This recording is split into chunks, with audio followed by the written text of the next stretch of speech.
Hey everybody, what's going on? Terry Schilling here, coming at you with a quick edition of Terry's Tips, where I'm giving out advice to help you run a successful freelance business. I also give out copywriting tips to help make it easier for you to write the right words that attract the right audience. But today I want to focus on the freelance side and a specific topic of should you talk about budget with your clients right away?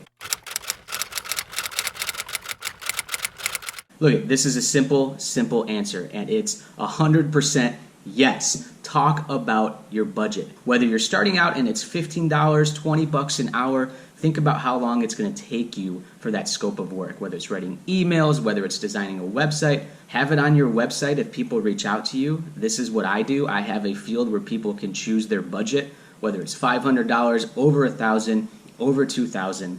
Because I want to make sure before we have a client call, or specifically before I send out a proposal, that we're on the same page budget-wise, because I don't want to waste my time, I don't want to waste their time. And I understand it's a touchy subject. You don't want to lose a client. They could talk about all the scope of work. You guys could have a great initial conversation, but then you bring up the budget like this is going to take $1,000 for me to complete.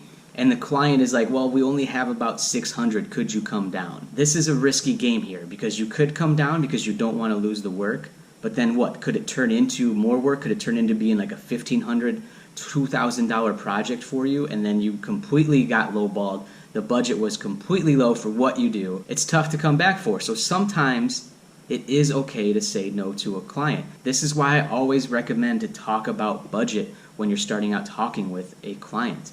You know, it could be after 5 minutes you have that initial phone call, but mention to them that like, hey, I just want to make sure that this is what I typically charge for this project as a flat rate. I want to make sure that we're on the same page here. You can even do this in emails. You could do it on your website like I do to have that form field, but it is effective, and don't be afraid to lose clients, because you have to trust as you grow and your skill set gets better, your portfolio gets better, that clients will pay for your rates because they understand the value that you bring.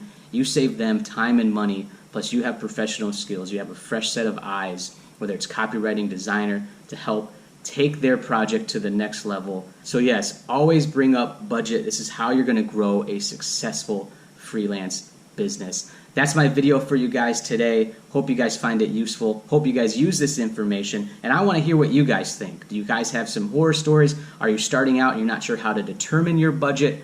I want to know what you guys think about this. Like I said, I always recommend that you talk about budget right away. Love to hear your thoughts. As always, I love chatting with you guys. I'll talk to you soon.